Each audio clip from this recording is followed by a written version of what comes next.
If your ComfyUI doesn't have the Manager button, don't worry. In this video, I'll show you how to install ComfyUI Manager in under 2 minutes.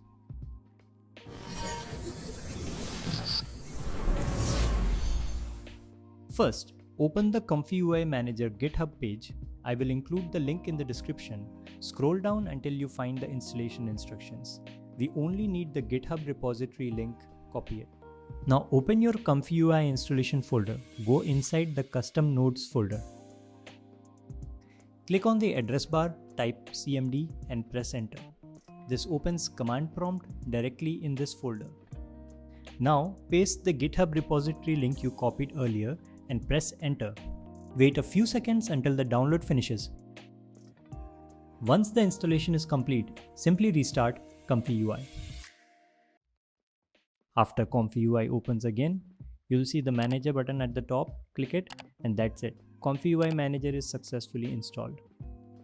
If this tutorial helped, don't forget to like the video and subscribe for more ComfyUI tutorials.